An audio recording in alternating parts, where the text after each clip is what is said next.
Kamusta? Kamusta ang buhay-buhay? Ito na yung araw na kung saan tayo ay nasa huling yugto ng ating pagsasama bilang pamilya sa apat na sulok ng silid-aralan na ito.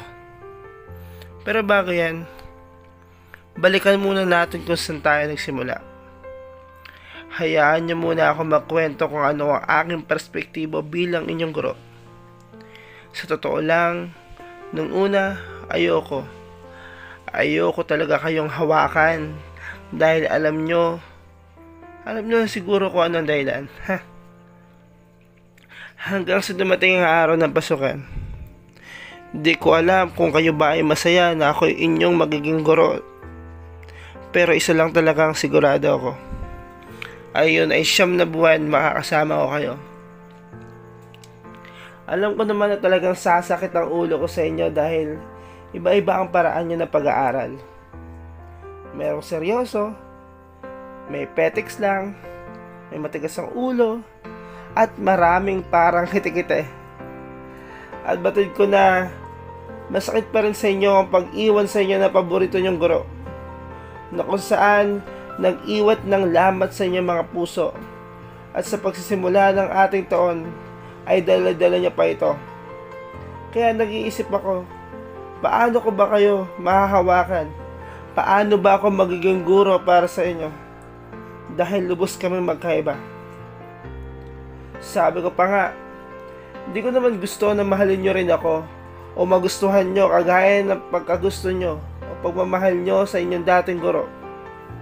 Gusto ko lang ay respeto. Yun lang. Pero di ko akalain na sa bawat araw na pagpasok ko sa eskwelahan na ito, na magiging masaya ako. Oo, masaya. Dahil habang lumilipas sa mga araw, unti-unti ko kayo nakikilala. Hanggang sa yun na nga, tumakbo ang mga araw na naging masaya tayo sa bawat araw ng pag-aaral. May mga kulitan na minsan may nasasaktan, asaran na may napipikon. Kapag pinagtabi yung mga pinagsiship, andyan agad yung malakas na ay may lagi nagsusumbong, "Sir, si ano?" Nagtatanong kahit kakasabi ko lang, "Kaya ano gagawin?"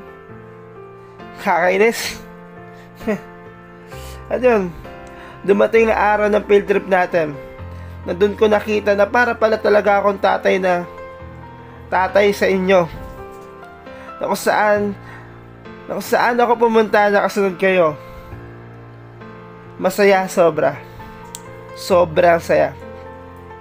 Maraming pangyayari na nakarang taon na hindi natin malilimutan. Lalo na nung Christmas fellowship natin, na kung saan nagparty-party ang mga bibe.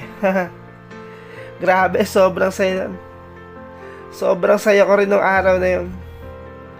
Pero sa sobrang saya natin, di natin namamalayan na malapit na tayo sa inyong pamamaalam.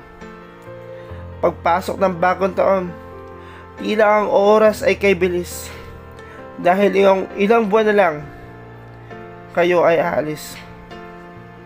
Kaya sinulit na natin ang mga oras. Sinusulit ko ang mga oras na kasama ko kayo.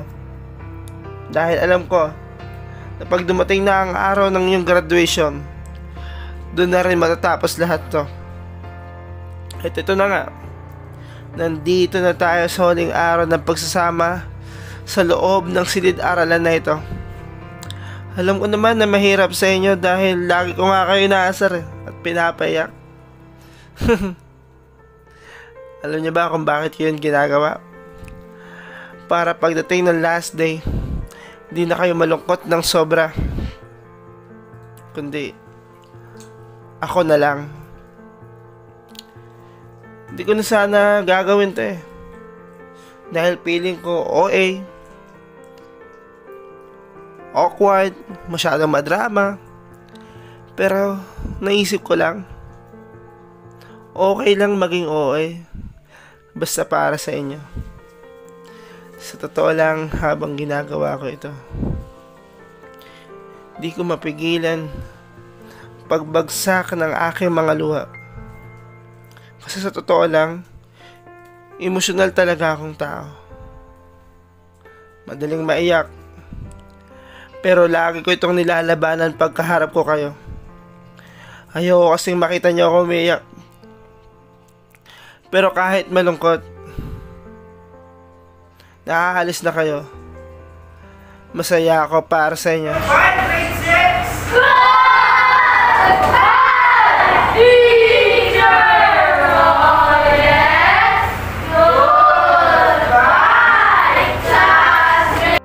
Dahil magsisimula na ang panibagong yugto ng inyong buhay. Hangad ko lang naman lagi ang tagumpay nyo sa lahat ng bagay. Dahil lagi ako naniniwala na kaya nyo at kakayanin nyo. Kaya huwag kayong matakot na abutin lahat ng inyong mga pangarap. Maging matapang kayo. At huwag na huwag nyo kalimutan yung mga bilin ko. Pag nahihirapan at di alam ang gagawin, lagay lang ang kamay sa dibdib at sabihin sa sarili, all is well. Basta pag may time kayo, bisita lang kayo dito o kahit sa bahay. Alam nyo naman kung saan ako nakatira. Gusto ko na malaman nyo na naging masaya ako sa loob ng 9 na buwan. Marami akong natutunan sa mga araw na nagdaan na kasama kayo. Mamimiss ko kayong lahat. Sana pag nakita nyo ako sa daan, huwag kayong mahiyang bumati o mag-hi man lang.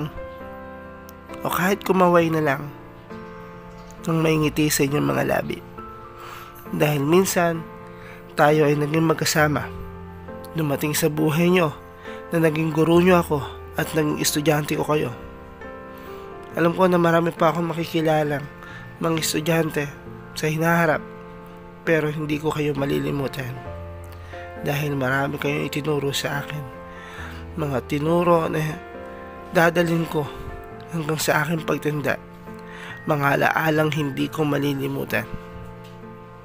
Sana makita ko kayo sa mga darating na panahon na maganda ang propesyon at masasabi ko na nagawa ko ang parte ko bilang inyong guro.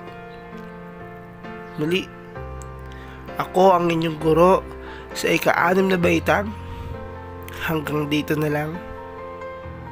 Pagpalain kayo lagi ng Diyos. Nagmamahal, Ginoong Quiñones.